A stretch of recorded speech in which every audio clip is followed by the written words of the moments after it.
Okay, welcome back to another week of Cook Along with us at Young Shrewsbury. And this week we're going to be doing, so last week we did the Big Mac, which was Big Mac but better. And most of you have said it was better, so thanks for that. And really great to see all of you taking part and sending your pictures in. We love to see that, so well done.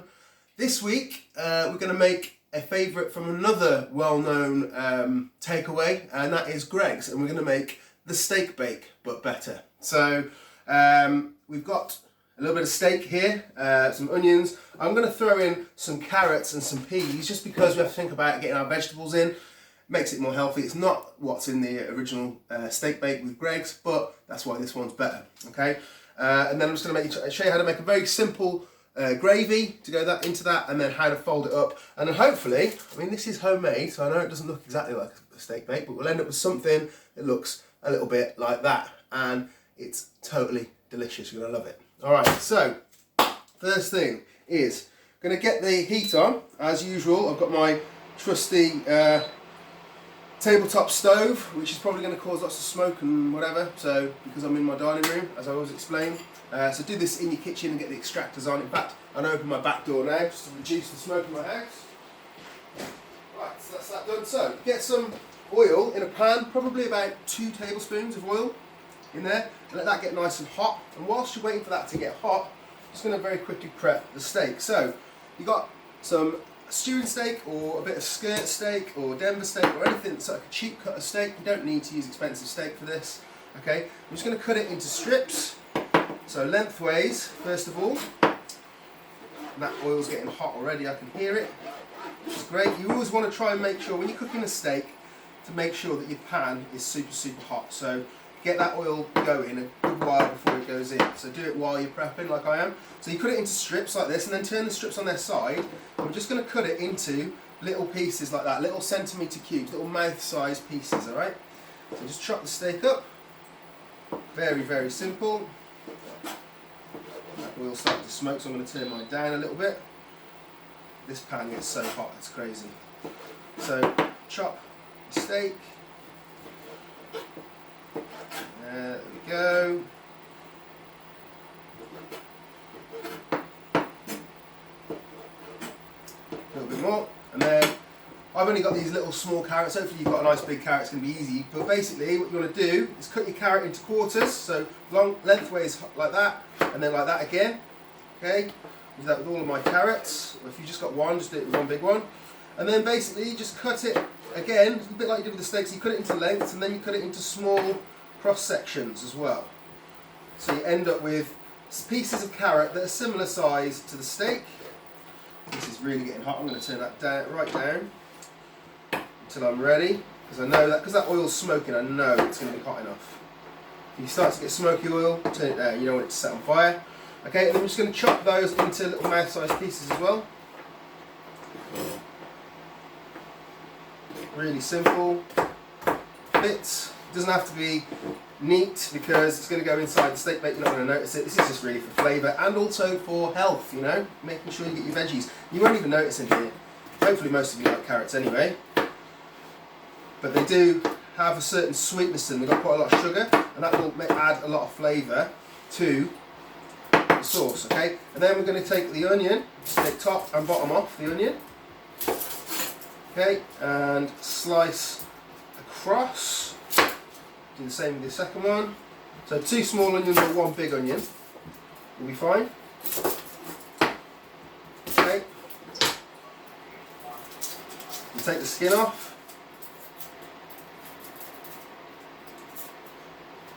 Oops, 1, 2, 3, 4. Okay, and then again, lengthways into a few sections, and then across, so that everything is roughly the same size. Okay, sorry to make you watch me chop onions, but hopefully you're doing it at the same time as me. Don't try and do it as fast as me, because I've been doing it for a long time, and just take your time, there's no rush. You can always pause it, and carry on when you cut off. Alright, so onions, steak and carrot chopped. Move all that rubbish to one side. Okay, let's get this oil back up to heat. It won't take very long. Okay, make sure it's nice and hot. I'm going to grab me a spoon because I forgot it. One sec.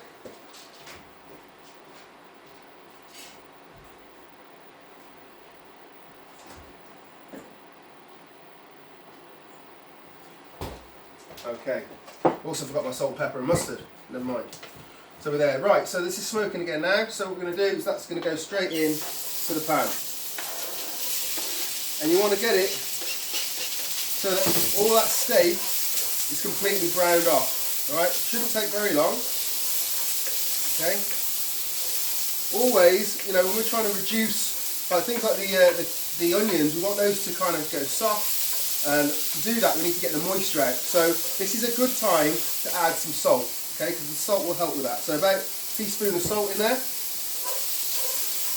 Okay, get that moving. Just keep it moving all the time until everything's browned off. Shouldn't take long. Whilst you're doing that, you can go and get yourself a stock cube and make up some beef stock. So you want about just over half a pint of beef stock. Okay, so make yourself some stock. Keep your kettle boiled. Whilst this is going on, I've already got mine pre-made, trying to keep this video nice and short. It takes forever to upload. If you're ever waiting for the video, I do apologise, but it just takes so long. My internet isn't very good at home. And yeah, so I've tried to shorten the video as much as possible. So I've done this in a few stages. I've already shown you the finished result, one that I made earlier. And then I have, this is what we're aiming to get to, which is, this is the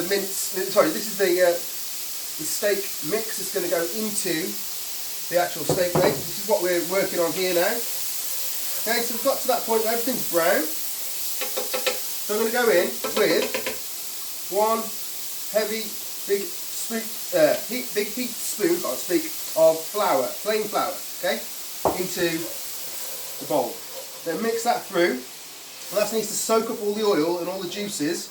You want to make sure that you keep stirring it round until there's no white flour left and it kind of goes brown and starts to sort of cook on the bottom of the pan a little bit and go like a nice golden colour, and that means that the flour's been cooked off, and that's going to again add a depth of flavour. Okay, here we go. Now this is optional, but at this stage I'm going to add in some English mustard because I just love it and my spoon won't fit in. Great. Right, I'm going to tap that in, about a tablespoon of mustard in there. Good. Stir that through. And then what we're going to do, a little bit like when you make a cheese sauce, it's going to take the stock and just bit by bit, just add a little splash. And that's going to do what we call deglaze the pan. It's going to take anything that's cooking on the bottom off, which is going to add colour and flavour to the sauce. So a little bit in, and then add a little bit more, stir it through. So notice how I'm not putting it all in at once, because that flour will then become lumpy, and you'll have lumpy gravy, and nobody likes lumpy gravy. So you're just constantly moving. I'm going to take that spoon out, I don't need it. Constantly moving the pan around. Okay, there we go. Keep it going round. A bit more gravy, well, sorry, a bit more stock. And we're going to get this to become quite loose, so it almost wants to be sort of the thickness of like a single cream when you stop adding the stock, okay? And by the way, you can turn this down now. No need for the high heat anymore. Just keep it on a very low simmering heat. Okay, so I'm scraping, see I'm constantly moving all around the pan, in the middle, around the outsides, scraping every last little bit of flavour off the bottom of that pan. Okay, and I'm going to take it to the point where it's a bit loose because we want to let that reduce. So I'm just going to let it cook. That basically means that some of the liquid will evaporate into the air and you'll be left with a nice thick sauce, but all the flavour is left behind. Only the water evaporates. All the flavour in that stock will remain in the pan. Okay, so that's that. Cool. Right, finally, what I like to do is, well, we're going to bring that to the boil. Okay, and when we're almost ready to take it off the heat, what I'm going to do then is add the frozen peas, because what that will do is, firstly, the peas won't overcook because they can go sort of wrinkled and nasty. But secondly, we will take it off the heat, the pan.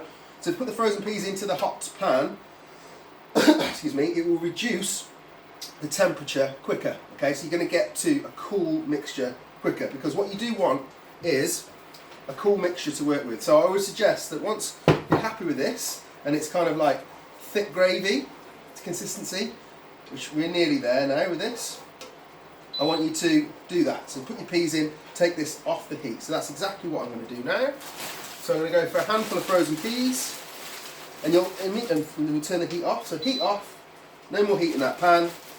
Okay, and you'll see if it's bubbling, as soon as you put those peas in, because they're frozen, it will stop the bubbling and cool things, yeah? And this mixture will be easier to work with quicker. If it's too loose, okay, if you can't pick it up on a spoon and the juice not fall away, then it's too loose, and you need to just keep cooking it until it will thicken up. All right.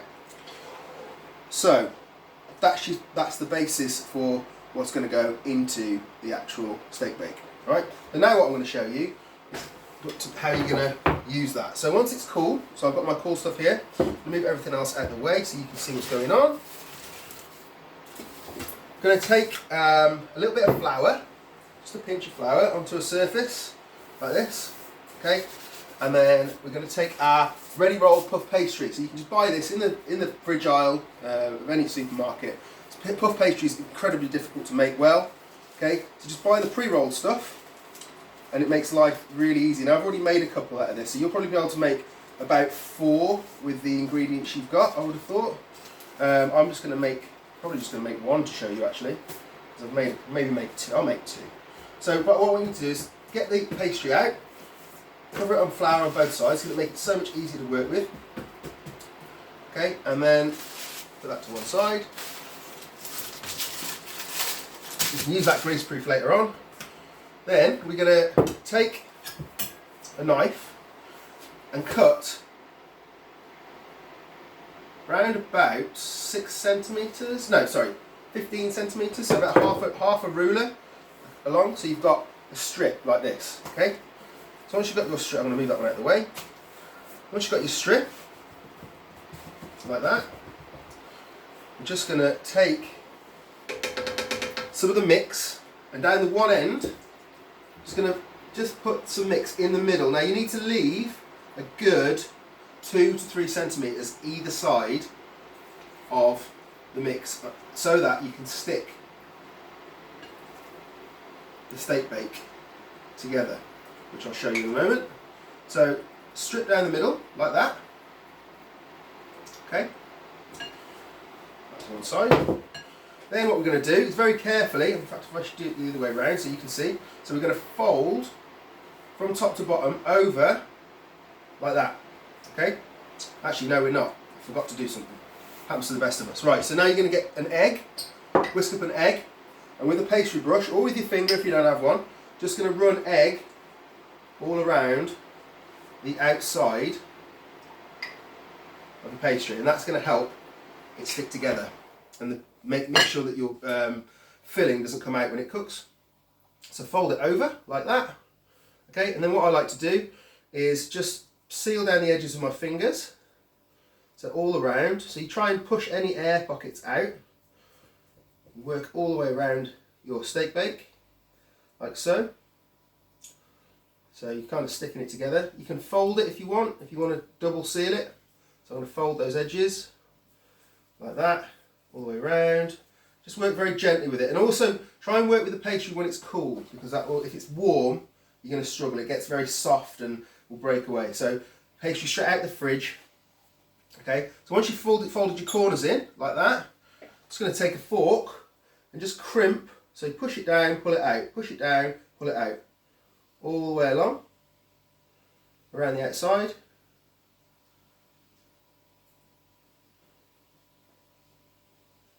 Like so. That's just going to seal everything in, but it's also going to give you a lovely little pattern around the outside as well. Okay, that's that done. Right, finally, take a baking tray. You can do this with 3 or 4 of these. I'm just going to show you the one. I'm going to line it with some greaseproof paper, like so. I'm going to very carefully lift up the steak bake, drop it onto the tray, like this. And then, finally, take a knife, and you're just going to make a couple of sharp knife, a couple of light incisions across the top, like so. And that, again, will look great, but it's going to let the steam from the mixture out, and that will obviously stop the steak bake from bursting, all right? And then lastly, just take the last bit of your egg and just brush that pastry all over, and that will give you a lovely shiny finish when it comes out the oven. So just make sure it's all coated. Happy days. There we are. Right, and then this goes into an oven at about 180°C for around about 20 minutes until it's nice and golden. Remember, the inside's already cooked because we cooked it here, so you don't need to worry about like it being raw because you cooked it first. So it's just, this is literally just to cook the pastry, all right? And then once it pops out, you should have your steak bake, which is unbelievably tasty. Thanks for watching. Can't even swallow. We'll be back next week. Haven't decided with what yet, so if you've got an idea, you want to drop us an idea in the comments, tell us what you want to cook. It's particularly if you've got, like, I think I quite like this theme of using a takeaway restaurant. So if you like Nando's, or if you like Pizza Hut, or if you like KFC, let me know in the comments and I will develop a recipe from one of those restaurants for you guys to try. Okay guys, see you soon. Take care.